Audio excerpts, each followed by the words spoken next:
Before we get into the meat of today's topic, I wanted just to share a few quick reflections. When we think about the title of our topic this week, about lessons from the past, visions for the future, I think it's always helpful to think about our target audience. Now, at a primary level, people in this room are entrusted with very significant responsibilities or hold significant positions in communicating the narratives we want to go out to the media and so on. But we should never forget that whole educational dimension, which is integral to the work that we do in Salzburg as well, and thinking about how do we connect the discussions we have here, the ways that you interact as groups, and the way we think about the next generation, including their whole sense of shared responsibility in the way that Margaret so eloquently summed up the film just now. Edward said yesterday that 1814 was in some way at a risk of being a poor relation compared with the rather sort of sexier and more mediatized 1914 World War I topic this year. And Margaret also referred to it as being in some way more remote. Carrying the flag for that historic transmission is something that really should not be understated. For myself, I come from Irish and German diasporas, poor Irish immigrants. And I was lucky enough to have grandparents who survived to their late 90s. My children grew up in France, and they are bilingual French, but the first foreign language they learned was German. And I had a very moving moment, which still moves me, with my grandfather aged 98 before he died, a man who got his first pair of shoes at the age of 12 in Ireland, who said to me as he listened to his great-grandchildren speaking, arguing, swearing in French and German together, if I had known when I was fighting in France in the Second World War that my great-grandchildren would grow up in peace on that earth, on that territory, speaking the language of my enemies, then I would have realized what it was about. And because of that, he was extremely unfashionable in the United Kingdom because he was a passionate supporter of the European project.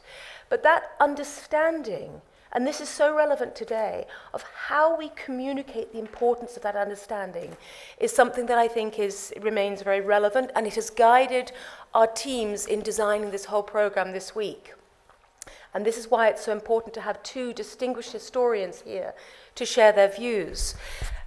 Before I introduce them, I wanted to very briefly pick up on a couple of quick strands that came out of the discussions which they will weave through. One was about the whole question of alienation. We talked about that in the context of Russia. Edward again used the word friends, thinking about the psychology of how leaders or nations feel about the way they're treated now. Another was about strong leadership and the way in which leaders today can be influenced by history and indeed put pressure on the way in which it is taught in their countries going forward. Another was about the perception of the decline or the impotence of our current international systems, the idea that too many key players no longer adhere to the values of that system or in some way have a skewed incentive system so they don't need to play by the rules. And lastly, the quote about the unleashed powers of nationalism that we're seeing now in different ways and which have great echoes back to the period we're going to discuss today. So we have two speakers today. We should have had a third, Alan Sked, who's a well-known agent provocateur. I'll do my best to bring in the odd bit of provocation along the way. So first of all, I'd like to introduce Mark Jarrett, who's a lawyer turned historian, a free operator, not tied to a single institution, and a prolific publisher. We're delighted to have their books that you can consult, and so I'll give him a free plug for his book, The Congress of Vienna and Its Legacy. And in talking with Mark just now, I asked him about this question of history teaching. And he talked, and I would invite him to share some words, about the American context and the dwindling of the teaching of world history and geography in schools. And I think this is something that we may well want to also keep under consideration there. And then we have Mirko Chivi. I'm trying to pronounce his name well. He's given me a good pronunciation lesson here. Who's a senior lecturer at the University of West Bohemia in the Czech Republic. He too is a prolific publisher, and he's most generously donated this copy of his most recent publication to the Salzburg Library, Metternich, the Great Powers and the Eastern Question, which will be the focus of much of his words. And when I asked him about history teaching in his role, he also immediately pointed to the decline in the quality of the students coming in, or rather not the quality of the students, but the quality of their learning before they come into the universities, that the history teaching in schools is great on ancient Egypt and ancient Rome, but somehow it all seems to dwindle off when we come into contemporary history. And so the literacy of today's younger generation to understand the past, to help them going forward, is under question. So we're going to start by inviting each of them to share their own thinking then. I'll ask Mark a couple of questions after his first intervention. Mirak will then speak. And then, as you saw yesterday, this is an open and combative and provoking kind of discussion, and you will have plenty of time to challenge them and raise your own ideas that the group as a whole can continue to discuss during meal times in the Bierstube and for the rest of the week. So Mark, the floor is yours. Well, first I want to thank Margaret for the film, the marvelous film. And I would have to agree, though, that 1814 is of poor relation. And I think, without taking undue advantage of our MC, the fact that he said, oh, after watching this film and introducing a session in 1814, he said, this makes us think about the policymakers of 1914 and today, but missing 1814. And in fact, we're talking about them as architects, but the truth is that in the past, they've had quite a bad reputation, the men of 1814, and maybe that's why you made that omission. If we go to 1919, something Margaret knows something about, when they were preparing for the Paris Peace Conference, they looked back to 1814, and in fact, Sir Charles Webster, who's written some of the key works on the Congress of Vienna, was asked to write a handbook for the Foreign Office. And his purpose was to point out the mistakes that had been made in 1814 so that they wouldn't repeat those mistakes. One of the most important is they said, well, at the Congress of Vienna, Talleyrand started interfering with everything the Allies were trying to do. So we want to make sure not to invite the Germans to the Paris Peace Conference. And most historians today say that was one of the worst mistakes that was made. So, but everything...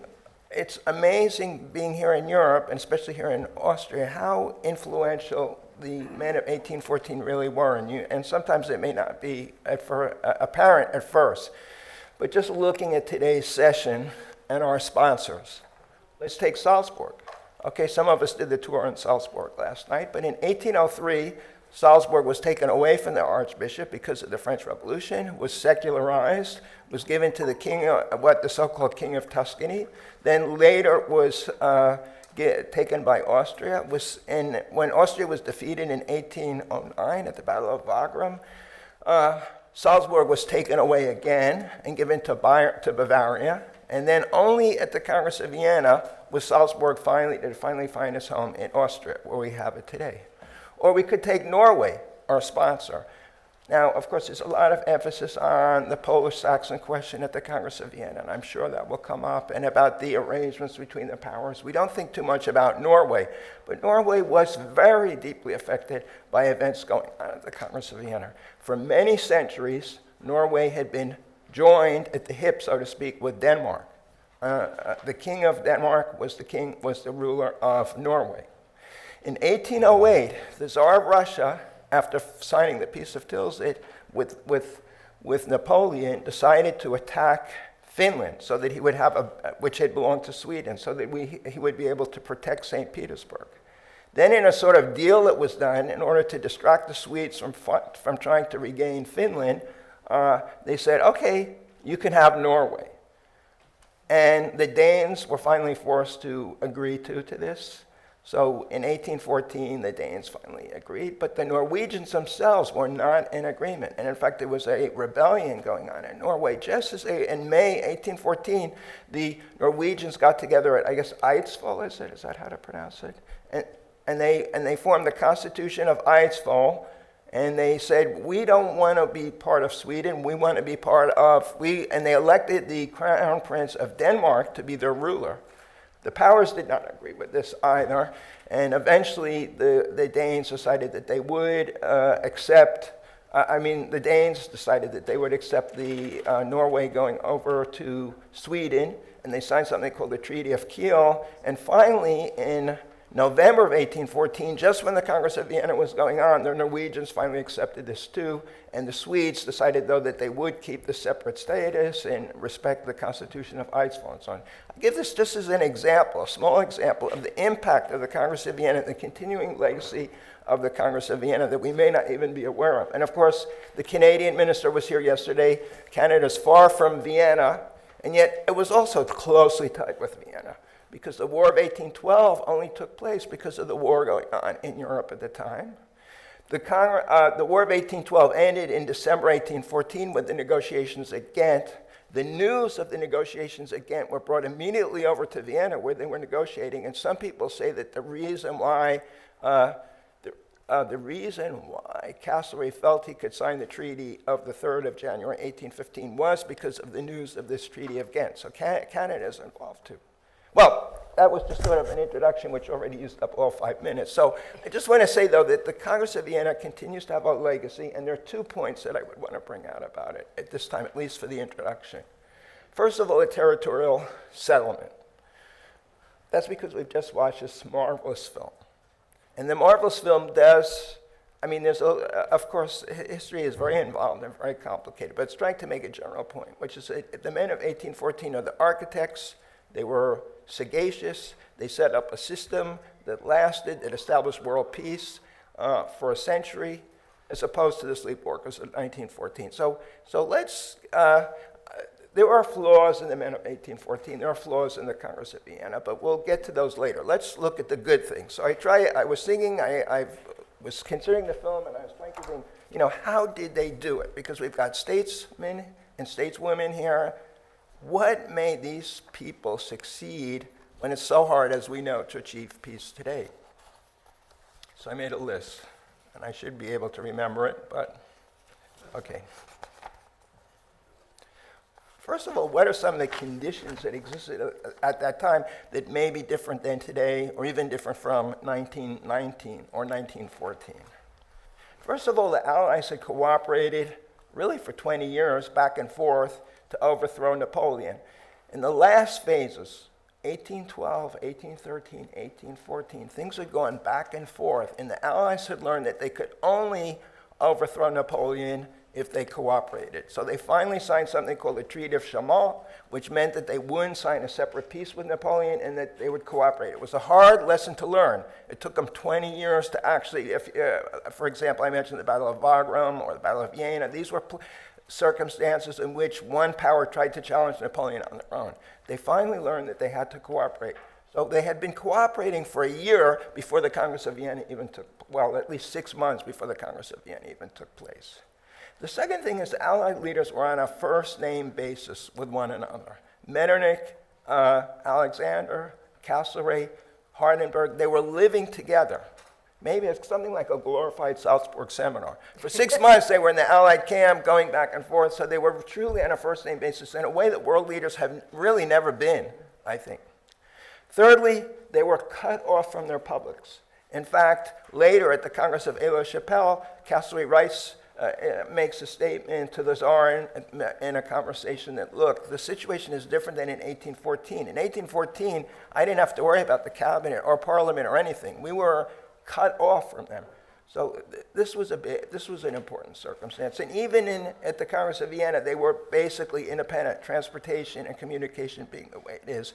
And public opinion, while it existed, simply was not as influential as it is today. So while today world leaders have to worry about the latest poll almost by the millisecond, in those days, leaders could do what they wanted and not worry so much about the immediate effects in terms of public opinion.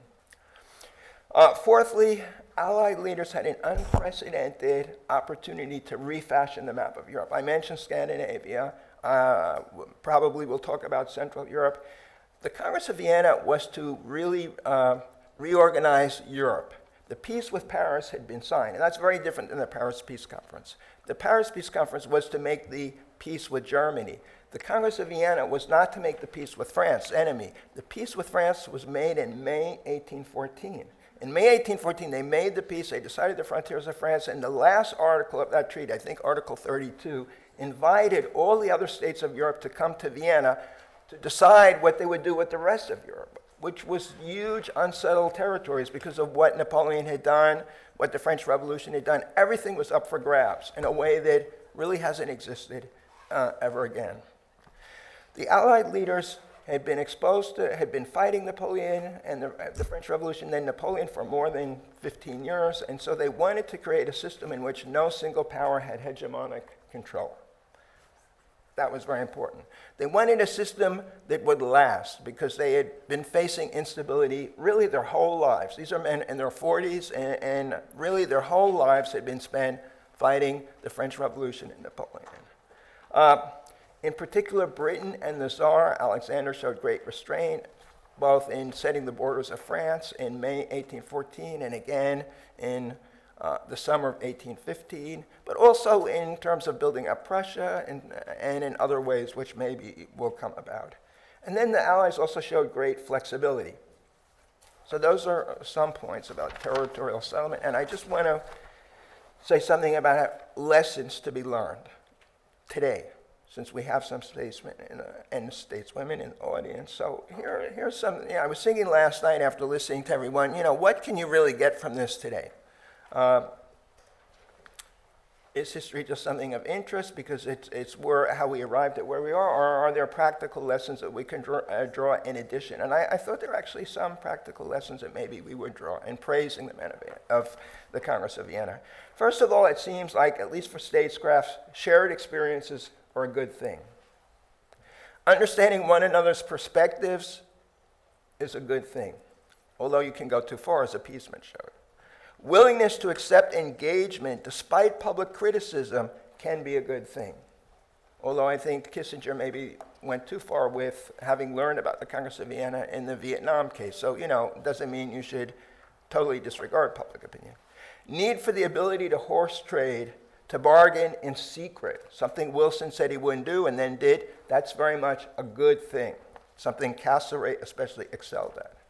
Having all parties engaged in the process. Of course, if we think of the Middle East today, here at least at the Congress of Vienna, that turned out to be a very good thing. Sharing a common cosmopolitan outlook. This is a historical circumstance that maybe will never exist again.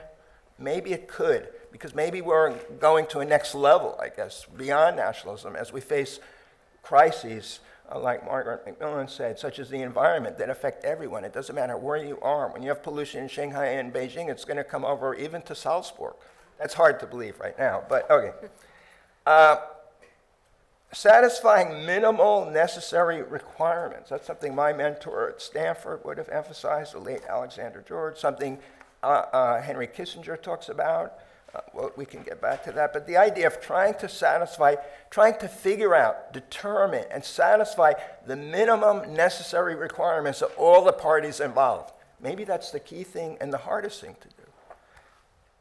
Obtaining the commitments of all the parties to the settlement. That's a good thing.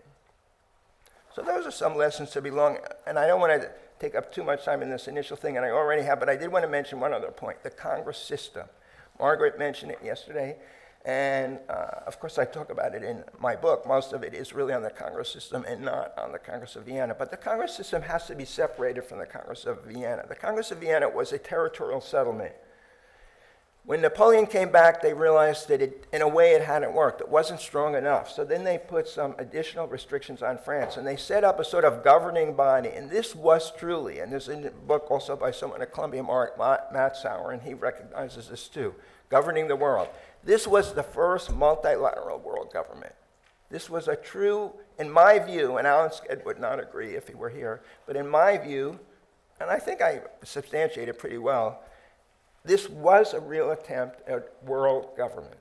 But there were different views, British and Russian especially, so hopefully we'll talk about that. So that's all I wanted to say, and thanks for listening. Okay, great. Oh.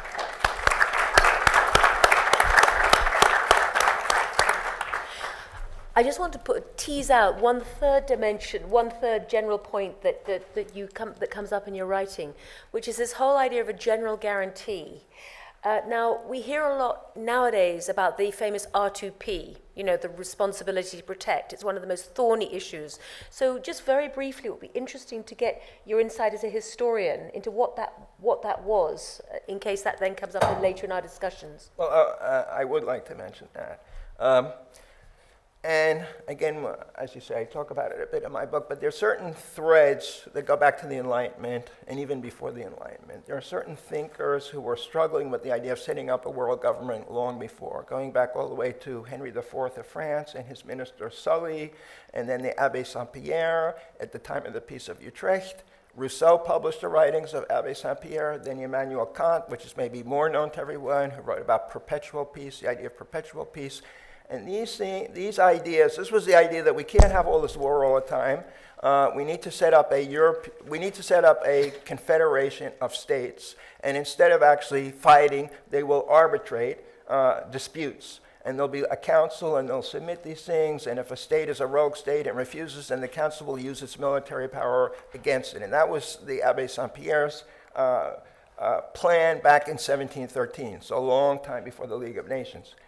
This influenced Czartoryski, who was the Polish nobleman, who was the foreign minister to Alexander of Russia, and he wrote a memorandum in 1804, and an invitation was issued to the British in 1805 to set up this kind of confederation and to set up a new coalition against Napoleon. William Pitt the Younger was eager to find allies against Napoleon and grabbed it, but they kind of agreed on this. And when the men met at Vienna again in 1814, 1815, the Tsar was very keen on this. And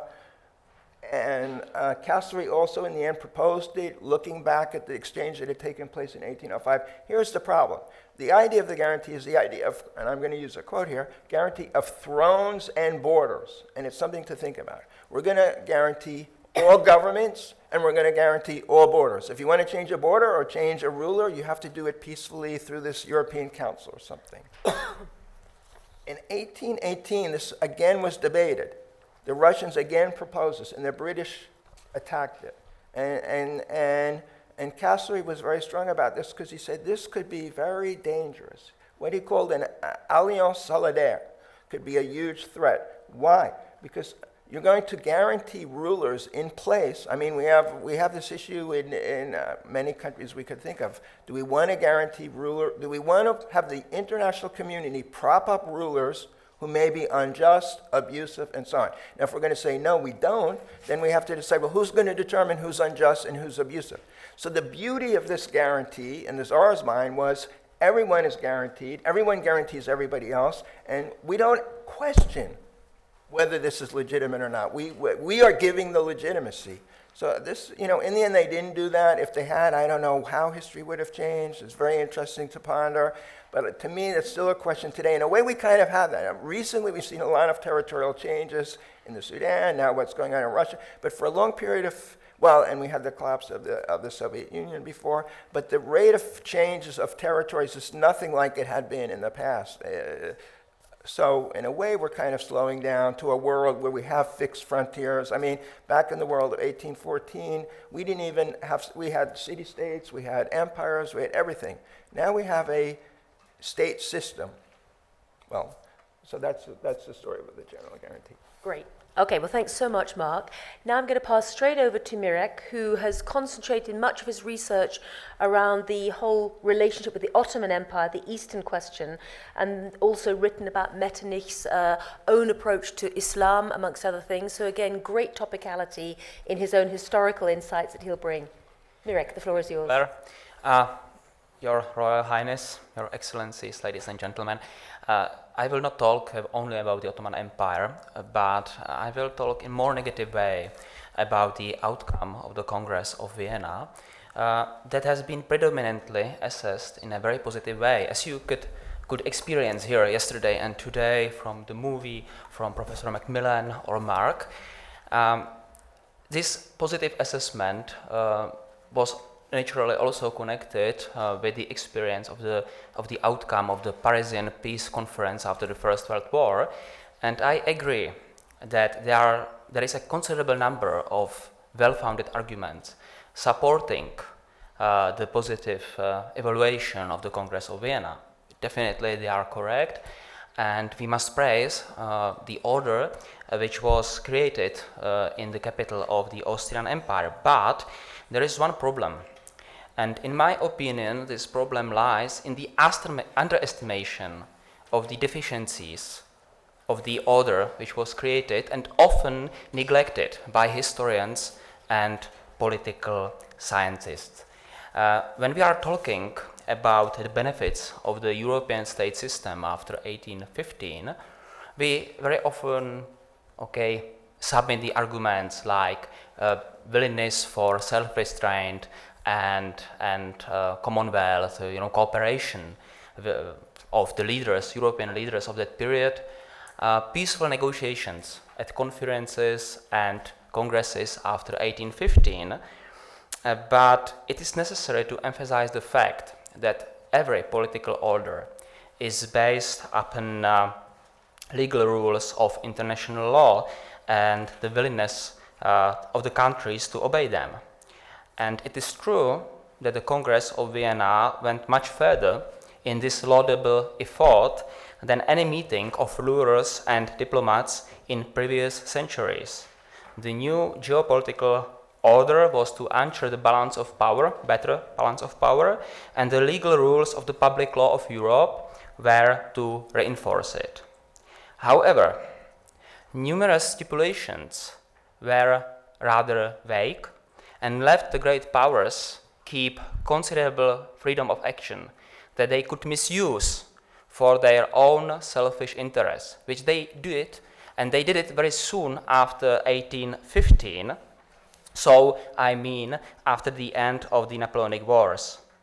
The whole system soon proved to be insufficient against their predominance, or, as many leaders of the second-rank countries, less powerful countries, and many intellectuals in general claimed, against their tutelage. This situation contributed to increasing distrust of small countries towards those more powerful, as well as among the great powers themselves.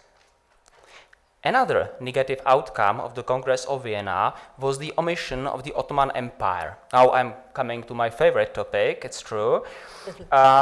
The omission of this empire from the family of European countries, which was a term used at the time, the family of European countries, later the family of European nations.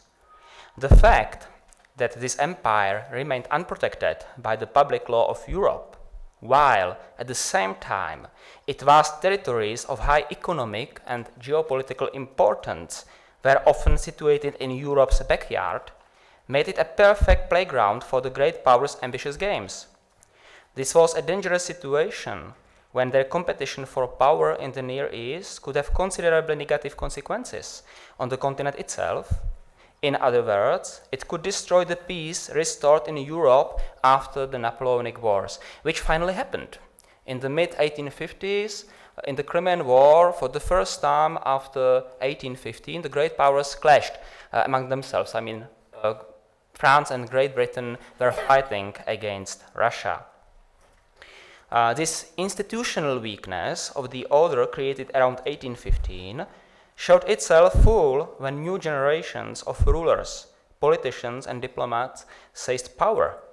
So men like Lord Palmerston, Otto von Bismarck, Nicholas I, Russian Tsar, or of course the French Emperor Napoleon III, men without personal experience with the sufferings of the Napoleonic era, and more inclined than Castlereagh, Louis Philippe, or Metternich to display considerable self-restraint in their steps on diplomatic chessboard. Their arrival evidenced that the European state system was too much dependent on the will of individuals and lacked institutional barriers strong enough for preserving peace. So again, I can mention an example. The Crimean War was absolutely pointless conflict. Absolutely pointless. There was no serious reason. Napoleon III, French Emperor, wanted some success on international stage. Palmerston, which influential man, not foreign minister at the beginning of the conflict, but still influential British politician with strong hatred of Russia, and the Russian Emperor Nicholas I, a very self-proud man. and no one of them wanted to see it. So finally, the war came to being. The conflict could have arisen in 1840 during the Rhine crisis. The fact that it didn't happen wasn't a result of a system of legal norms, but just the will of the people, in particular the French King Louis Philippe, who didn't want to go too far. So you must always keep this in mind. Many contemporaries, and this is a not well-researched fact in my opinion again, were well aware of these defects and call for an amendment. In other words, for strengthening the system by new legal and more binding rules, legal rules for all the countries. More powerful, less powerful, it didn't depend. The best example of this effort was Metternich's project from the summer of 1840 for the League to Preserve Peace. This project, this league, had nothing in common with the famous Holy Alliance.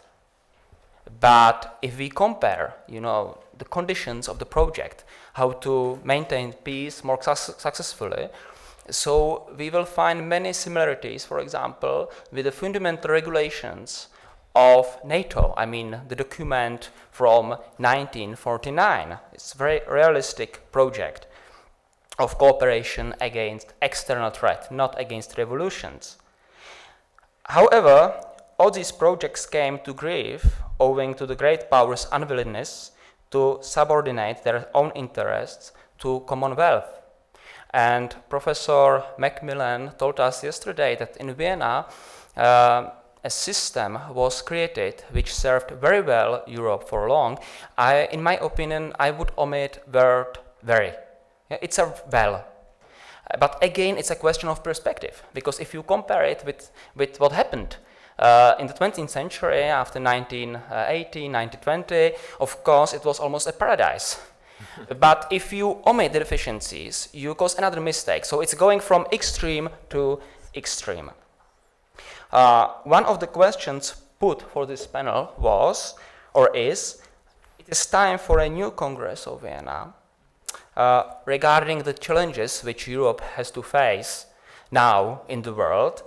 I think that such a meeting would be much desirable, and it happens now here, of course, but at least why to summit, conference, to call conference, at least to adopt more binding, more clearer commitments for all to face the dangers. One can learn a lesson from the Congress of Vienna in this respect, even if it took place 200 years ago. In such a case, in my opinion, we can learn more from the negative heritage than from the positive one of the Congress of Vienna at the present time. So that's my contribution. I wanted to bring something new, something which is not so well known or researched. And now it's time, of course, for Clare's and your questions. Okay.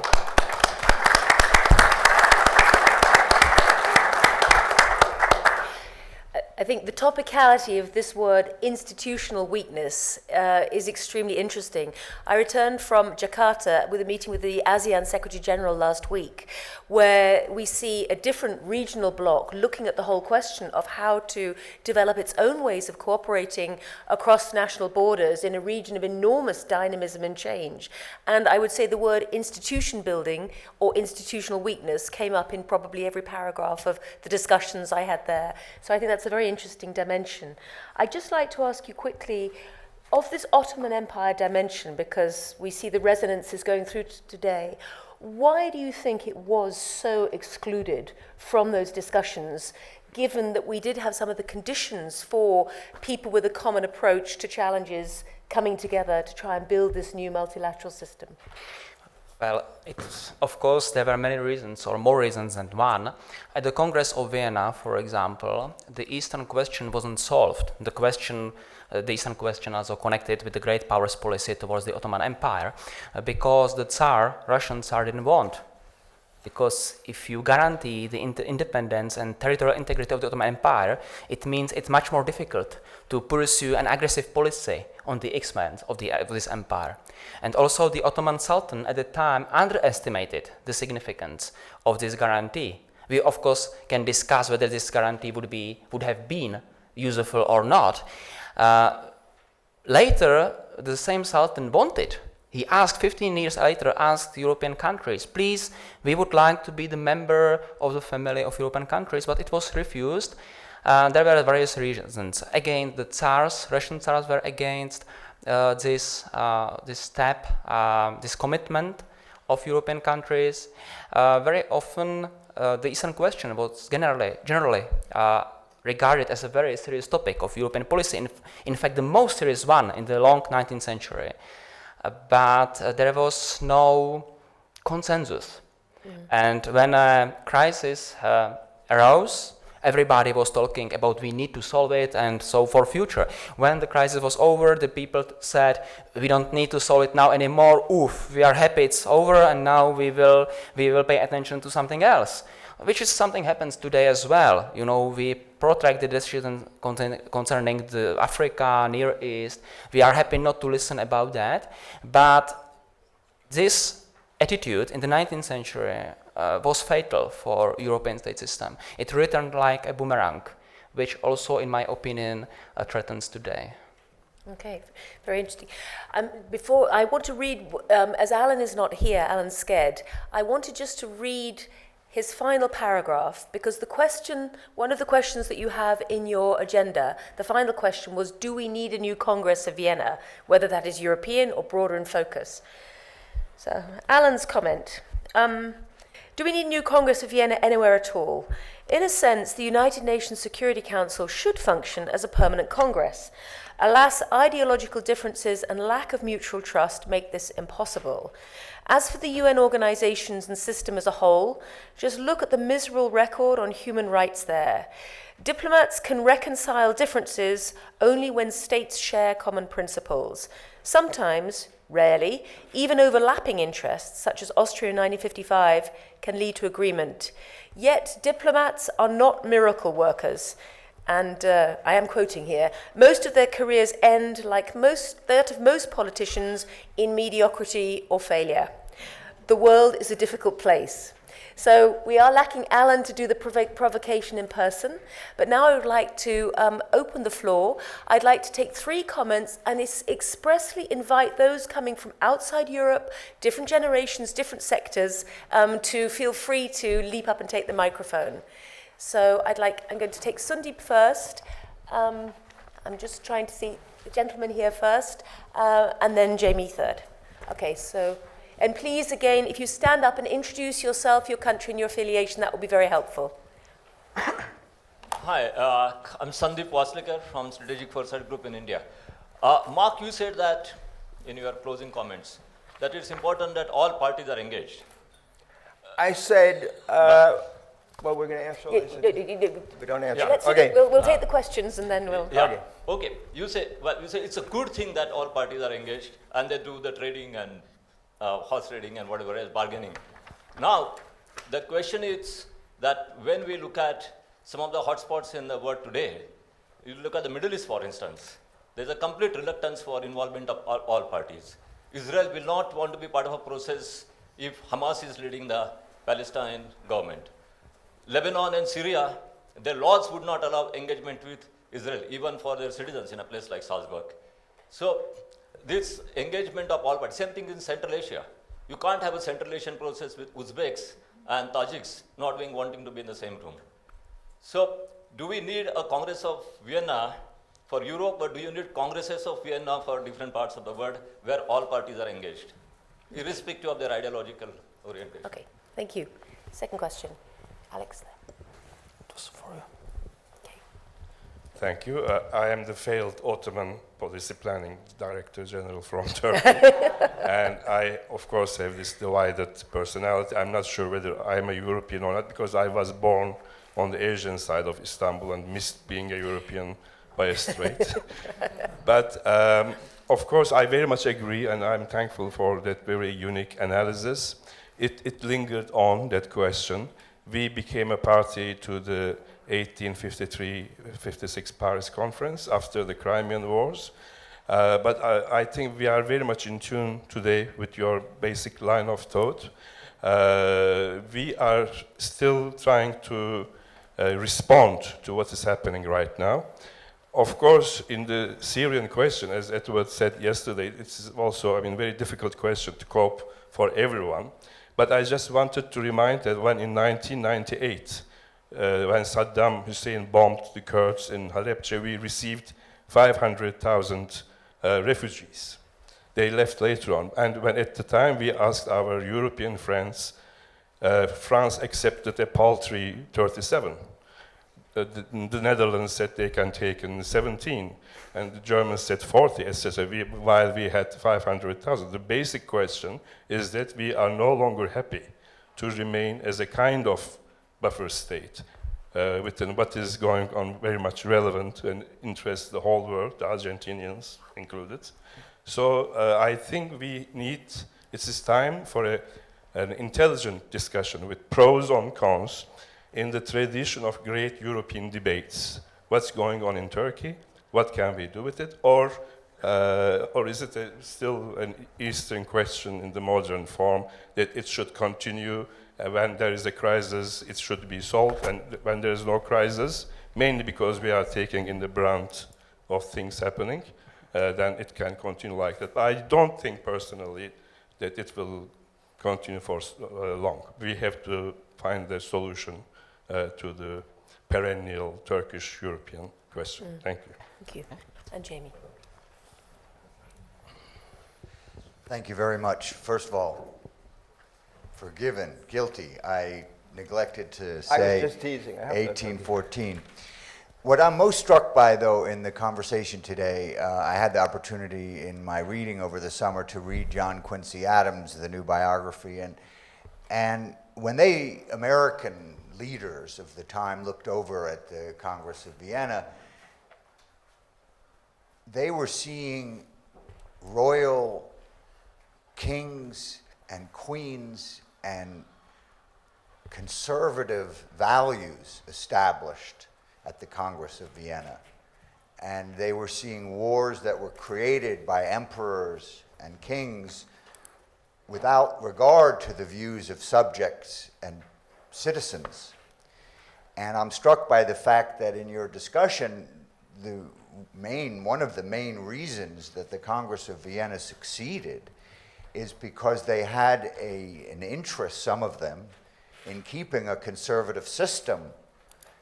And so sometimes territorial needs were suppressed because they both valued preventing democracy.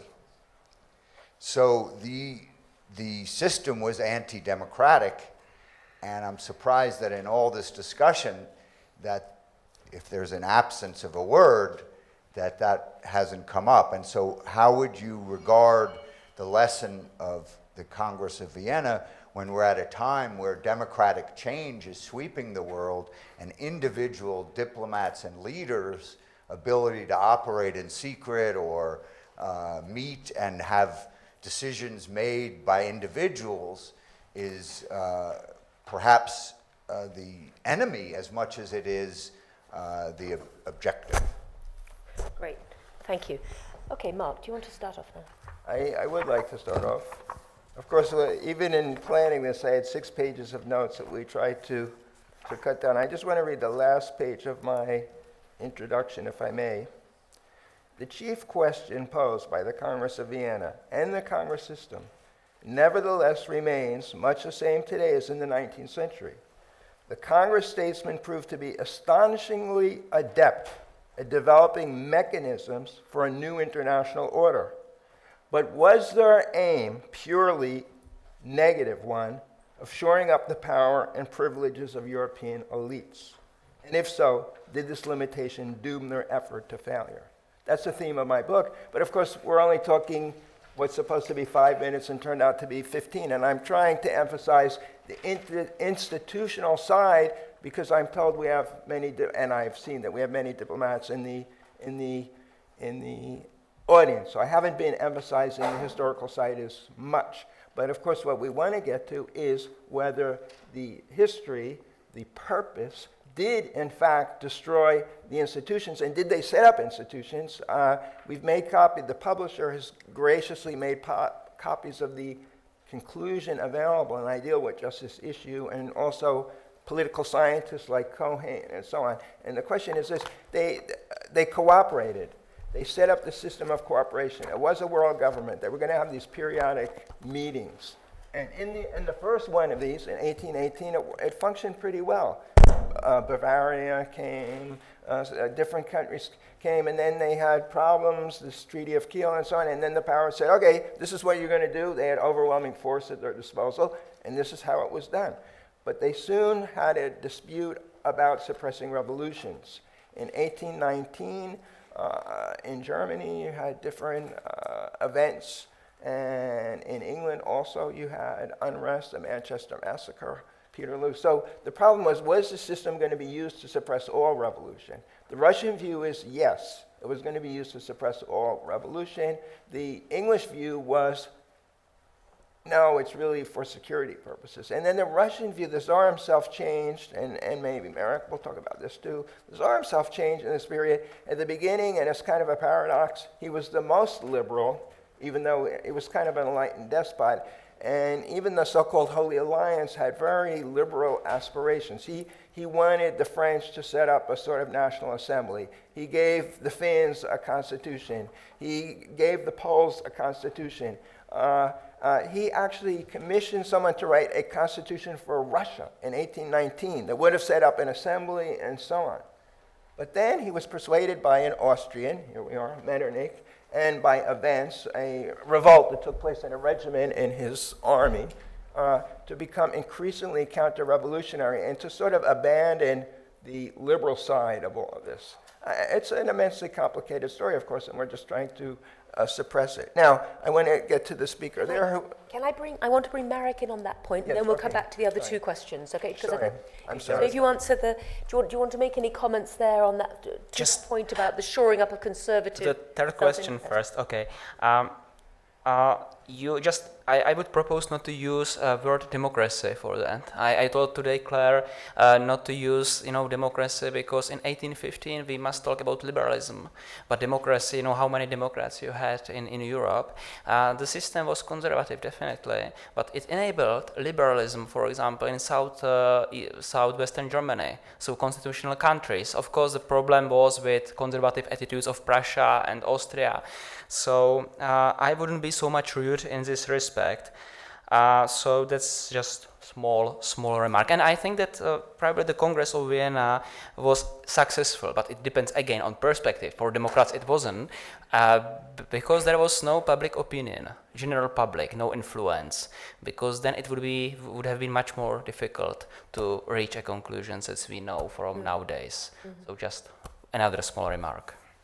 Right, and now if you'd like to answer to the Turkish perspective and also the very topical question from Sundi Vasilika about who needs to be brought to the table and how do you get people in 2014 to the table learning from history there. But perhaps first the Ottoman Turkish dimension. Okay, so the second one, Turkey. In fact, there was no question, if I remember. It were more comments. Yeah. It was no, but just... there was a question whether the Eastern question continues. In certain respect, you told us that Turkey has some solution. Of course, the situation is entirely different because now Turkey is coming power, economically extremely strong. So it is not a barrier. Now it's local power. It's increasing in power very quickly. Just one remark, you mentioned the year 1856, when the Ottoman Empire was introduced into the European state system. There is another problem because it wasn't a full member, because it was under the guarantee of European powers more than the full member. And at the Congress of Vienna and later, for example, Metternich expressed, you cannot put a country under a guarantee. It's a semi-colonial status. It must be a full member of the public law of Europe.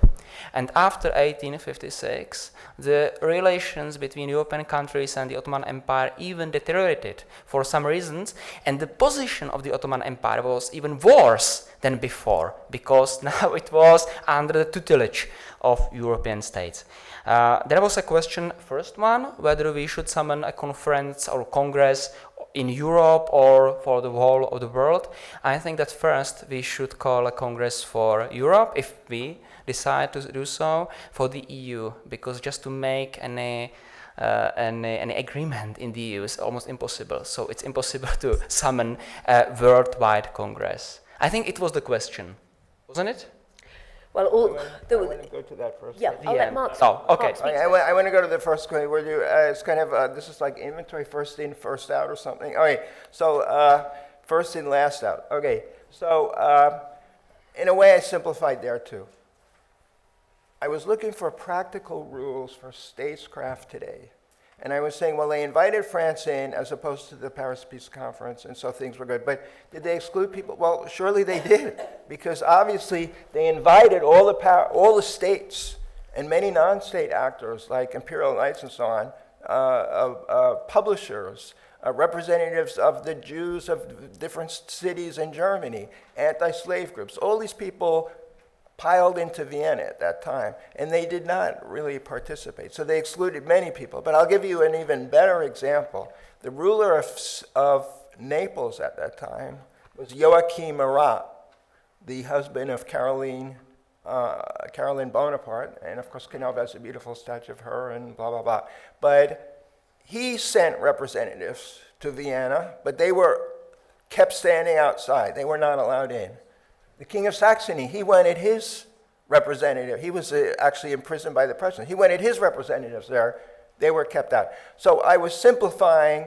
Well, I never said that they let everybody in. I said a lesson is it seems to be good when you get these different groups involved. We could look at many other experiences, especially the Irish, the argument about, the Irish Republican Army. Do we let them in or do we have negotiations without them?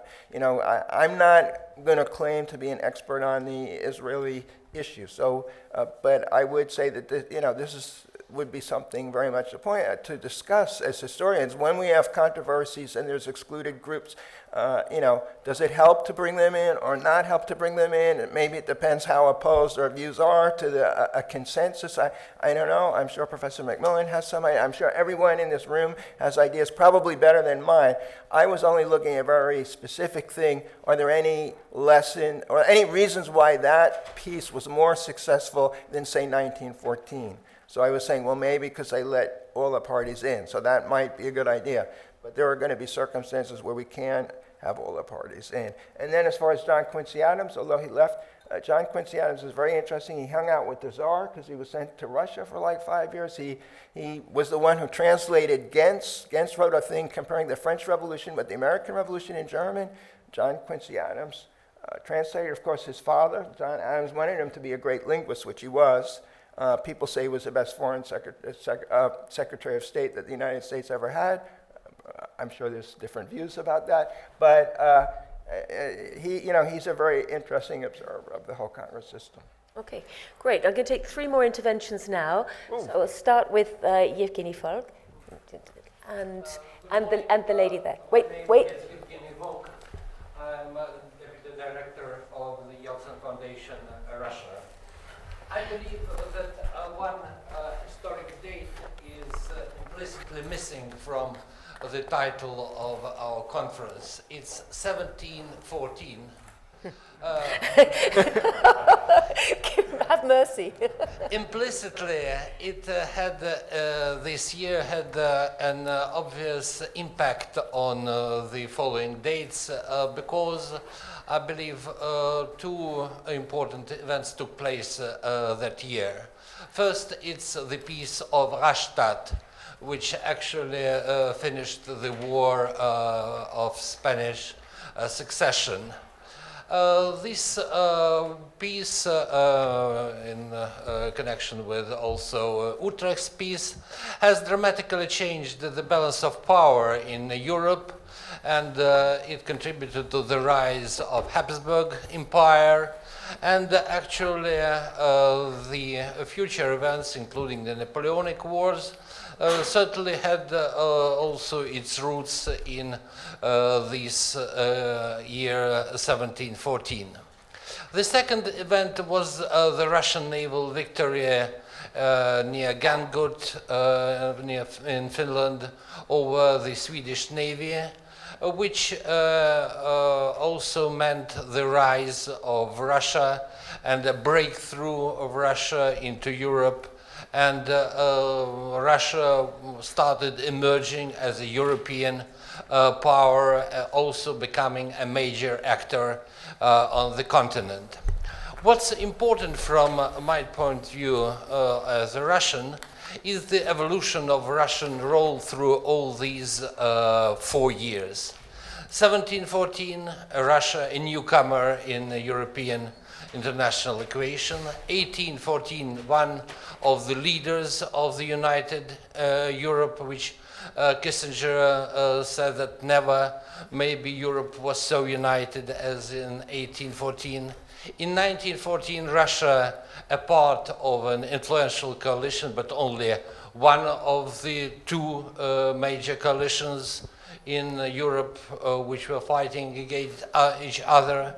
And finally, in 2014, Russia almost isolated in Europe, suffering from the sanctions which the majority of European nations have imposed on it.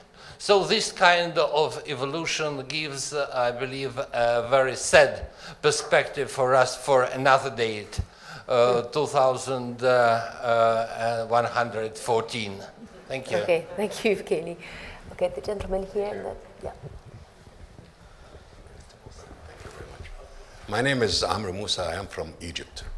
And in fact, I asked for the floor to discuss the question, do we need another Vienna conference? I believe yes, we do need that. But not Vienna, not European, but for the Middle East. The Middle East is going through a very serious period of its development, a major change. We have to think of the day after. After today, the bloody confrontation, terrorism, tension, but there must be tomorrow, a different tomorrow. A different tomorrow could not be decided and will not be decided in a foreign capital, across the Atlantic or in Europe or in Eurasia. It has to emanate from the Middle East itself, with a strong participation of the Arab world. A conference for everybody in the region to sit and discuss the reasons why we have reached that point, the reasons why we are unable to settle our problems, economic, security, political, etc. We have to chart for coexistence in the future and lay the conditions for that. I would submit that the United Nations has failed in dealing with the problems of the Middle East. Number two, the days or the pattern of Sykes-Picot is over. There can be no two foreign ministers sitting, or three or four, sitting to decide what the Middle East would be or what the Arab world would do. Such a conference, such an idea, will have to emanate from the Middle East itself. And I believe that such a discussion and the explanation by the two historians are very useful, but I would confess that we were thinking of something of that kind for the future of the Middle East, and I believe lessons from the past will help us tremendously in the Arab world and the Middle East to deal with the future after this turmoil of change that is very serious, unprecedented, and after that the Middle East cannot be the Middle East that we have known for the last decades. It will be a different one. We cannot continue to live with the Palestinian question, the Israeli occupation, the situation or the division, the partition of Iraq. This is absolutely a very dangerous idea. In particular, for example, the idea to divide Iraq into a Sunni, Shia, and Kurd. This is sectarian division, not federalism. And it in fact, threatens the fabric of the Middle East by acquiescing to the idea that the major thing, the major problem is the confrontation between Shia and Sunni. This is wrong. The major challenge is how to live together. Shia and Sunnah, Muslims and Christians, Kurds and Arabs and Amazigh and the rest. And this is doable. And to do it, I believe the idea of a conference, Middle Eastern Conference, initiated by the countries of the region themselves, led by the Arab countries, who are the majority of the member states of the Middle East. Thank you. Okay, thank you. As we see in the title of this program, Visions for the Future, this is exactly the thinking that needs to come out and the open debate and using this space to discuss. Now we're having a view from Africa, so, and then we'll open back up. Well, you can come. I have comments about that. Good morning. My name is Katlego Bahasi. I'm with the Special Tribunal for Lebanon, but I'm originally from Botswana, Southern Africa. I take a slightly different view, and I feel very strongly in that the gentleman suggests that we should have a conference specifically for the Middle East. My fear is that more and more there's need in the international community and a pull for people to fragment international law. So the Africans will always say, we do not want the International Criminal Court because it's targeting us. We want a solution for Africans by Africans. And the Middle Eastern community will say, we want a system that is pro-Middle East, led by the Middle East. And then we have the Americas also pushing their own agenda in a different Congress, and the EU also. And I think that defeats the whole purpose of having an international community. Because I think when the United Nations was set up, it was with the vision to have uniformity and for the peace and the security value system to be the same. I agree that yes, because of the different interests that different countries have, there has been selectivity in the way that those rules work. I accept that some superpowers have more control in the security system, the Security Council, than other countries. But I think that if we want to go back by saying everybody should have their own community and push their own agenda separately, then we're going to have a lot of blocks in the world completely divided, and everybody now pushing their own agenda, and no way that we're all coming together. Because then we're saying that every bloc has its own concept of peace. We're saying that my concept of peace in Africa is different from the concept of peace in the Middle East. And I think that will defeat even the whole purpose of this as the vision for the future, which is collective and uniform. That is just my small suggestion. Okay, thank you. I'm going to take one more question there, and then we'll go back to the panel, and then we should, if we keep the questions short as well, then we'll try and get some answers back, and we have another quarter of an hour for just there.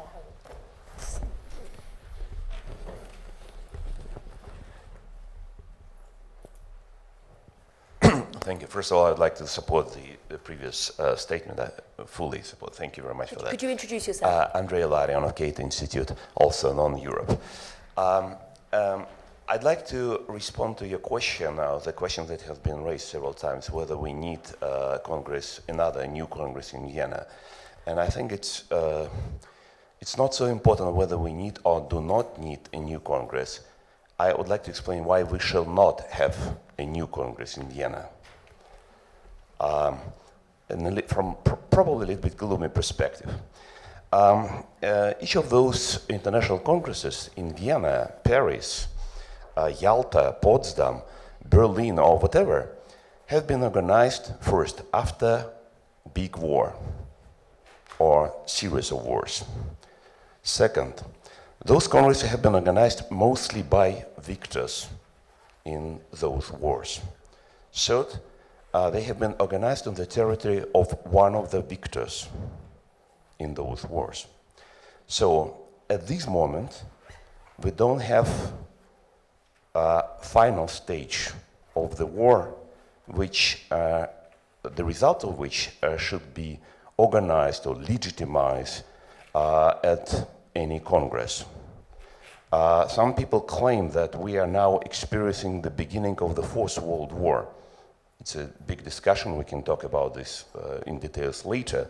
But if it is true, this new Congress can be organized after this war will be finished.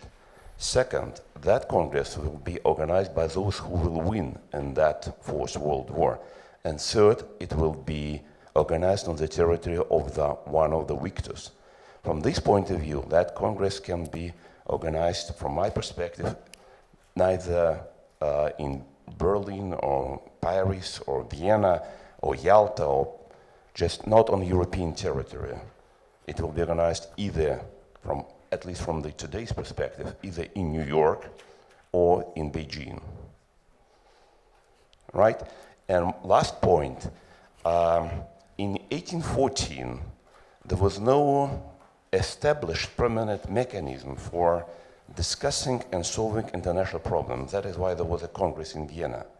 Today, we have such a Congress, permanent mechanism, which is United Nations.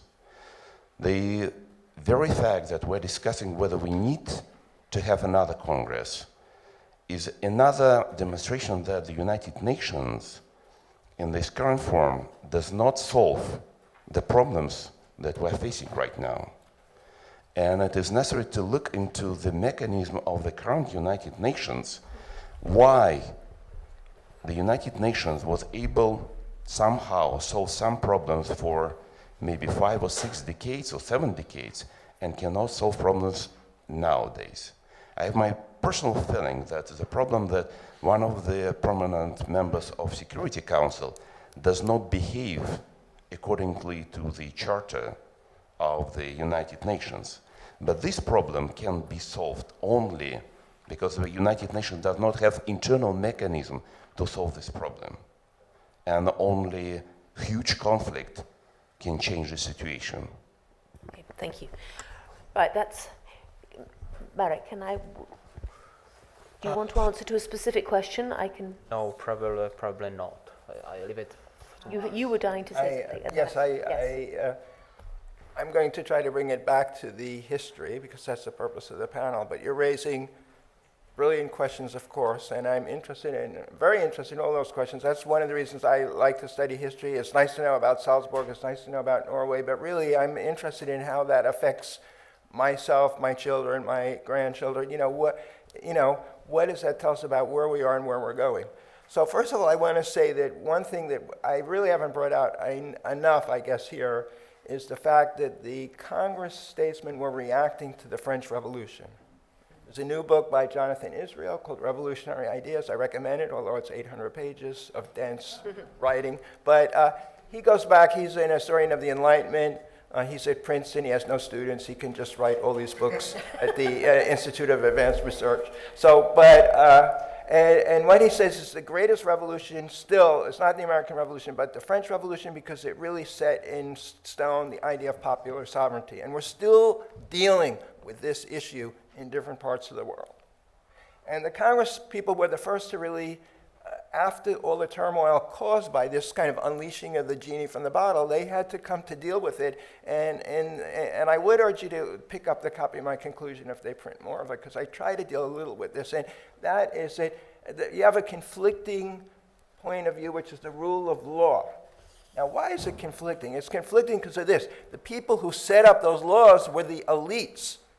And as Dr. Martin Luther King's, and I asked Professor McMillan about this yesterday too, when you look at 1814 and 1914, and I had a beloved professor at Stanford who passed away, but he was saying, well, one thing about that 30 Years' War, 1914 to 1945, it really did get rid of the entrenched elites in Europe to some degree.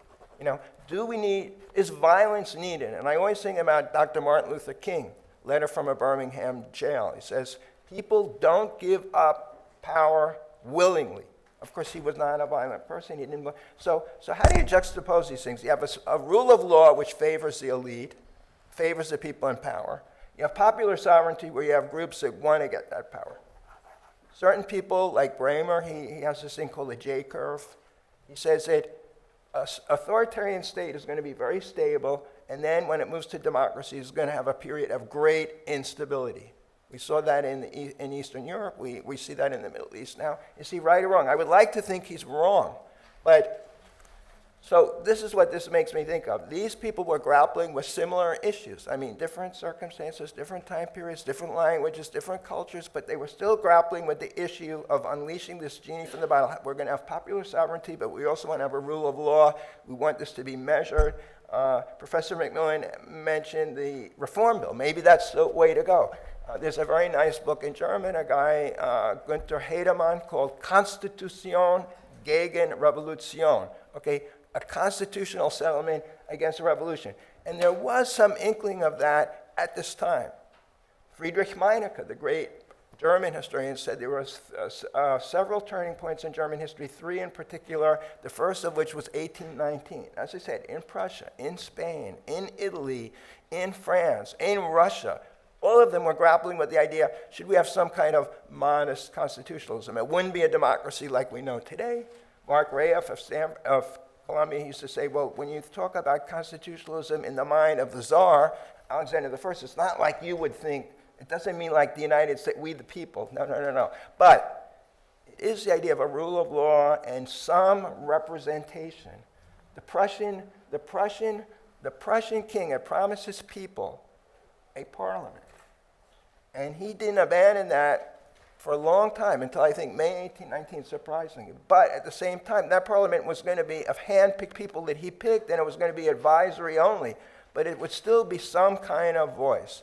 So can we have these transformations peacefully, stably, or do they always have to end up in conflict? I don't know the answer. This is something they grappled with, and they found that they had different conflicts, and then they repressed those conflicts. They repressed the popular movements. And so you could say that the Congress system got hijacked by the need to repress these revolutions, to repress popular aspirations. And then because of that, France and England kind of dropped out. There were disagreements. Again, I urge you to read the conclusion of my book, which you can have for free. As far as the Middle East goes, I don't see these views as diametrically opposed. It's funny, Claire had not shared with me Alan's response, but as she knows, I gave the same response. I said, the United Nations is supposed to be what this is. But it's very curious, in researching this book, again, I was, of course, looking deliberately for the legacy of the Congress of Vienna. Well, it's very interesting, because when Wilson was very opposed to the Holy Alliance and the Congress system and so on, but the British, Wilson said, we're going to have this League of Nations, but he didn't say too much about what it was, and he wouldn't negotiate the organization. The British appointed a bunch of historians. They came up with something called the Fillmore Report and then the Cecil Draft, and this set up the idea that the great powers will supervise things, and that became the Executive Council. And then at Dumbarton Oaks, they renamed everything, but the Executive Council became the Security Council. If we think, Alan Scott published a book in 1979. There's an article in that book about the Congress system. It calls it the Congress system a wartime alliance extended into peacetime. Now let's look at the permanent members of the Security Council. Where is Germany? Where is India? Where is Japan?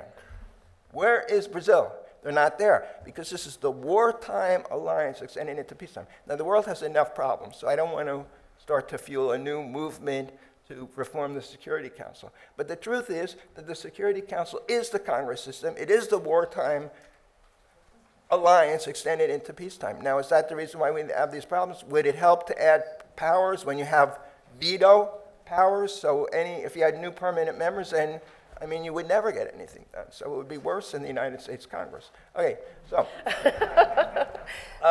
I'm going a little far afield, but I'm trying to come back. The idea of a Mid-East, I had said, I think the United Nations is that forum. The National Assembly are those small, you see, I see a perfect metaphor. The United Nations, the General Assembly, are those powers that were invited to Vienna, but they didn't know what to do with them. So they let them discuss what they could call on from time to time. The permanent members of the Security Council are the 4 and then 5 powers who are actually deciding things behind the scenes. Nevertheless, I don't see these things as mutually exclusive. The Middle East is in a crisis. It is having problems. Why can't they have a meeting? But maybe it should be a different type of meeting. Maybe it should be a meeting like this. Maybe it should be a meeting of leaders and journalists and historians Maybe it should be a brainstorming time. Maybe not. Obviously, if the countries, if the sovereign nations in the Middle East decided to get together and hold such a meeting, there would be nothing to stop them. And there would be nothing wrong with such a meeting. So the answer is, do we need a new Congress of Vienna? I didn't think so coming in. I wrote to them. I don't think so. But the more I listen to these things, you know, maybe a different type of Congress of Vienna. Okay. And yeah, I would like it to be held in Vienna. Those were neatly Mark's closing remarks de facto. Marek, do you want to? No, really. Thank you. No. Okay. Nothing to add. Okay. As you all know, after lunch, we're going to be talking about the legacy of 1914, so the whole issue of Sykes-Picot and so on. All these questions you're all itching to ask can be captured and stored. In wrapping up, a couple of lightning things come up. Very conveniently, 3 words beginning with P. The first was something that Jamie mentioned about political will. We had our historians comment on the fact that one of the things that was key to the Congress of Vienna was champions. In effect, there were guys who trusted each other, who knew each other, and once there was the transmission, even to their natural successors, some of that momentum and solidarity started to be diluted. So we have to think about what does it take in today's world to build champions, and indeed are they individuals, men or women, or is it more of a movement for change, which touches into some of the rest of the discussion? The second is around privacy. We heard in different forms that they were able to step back from the world, and therefore, in my Clare language, I would say to take creative and intellectual risks. We have a saying here in Salzburg that we use in many of our programs, which is be tough on the issues and kind on each other. It's not a kind world. That spotlight I mentioned last night is very demanding and tough. And just a couple of years ago, we ran a discussion around wising up or dumbing down and the implications for decision makers of being tweeted and goodness knows whated all the time. And what does that mean, again, for this concept of personal status and stature in the way that some of these decisions are formulated. And the third, and this comes from the heart as somebody who spent 20 plus years working around in international environmental policy, is around prevention. I think I'm so pleased to see in our program this week that the idea of risk and resilience is very much integral to our discussions this week. But I know from my own experience that almost every leap forward in the environmental cooperation happened in the wake of a disaster. Oil tankers get shipwrecked and then oil comes out. But every single leap forward in the international legal order for the sea has come, in effect, out of some kind of crisis. And we can extrapolate that to all the sectors in which you're all specialists. So something I would throw out as something for the rest of our topics this week is how do we move into a more risk-literate and preventive mindset rather than waiting for something that becomes so cataclysmic that then we're forced to the table. With that, 2 closing words before we can all applaud our speakers. One is that, as Mark said, I think more than once, their publications are available for you in printed format, including the conclusion to Mark's most recent book. If you don't see a copy and you'd like one, just ask any of our wonderful interns. We'd be very happy to print things off for you that you may need. Can you please join me in thanking these excellent speakers for a fantastic panel? You did a great job.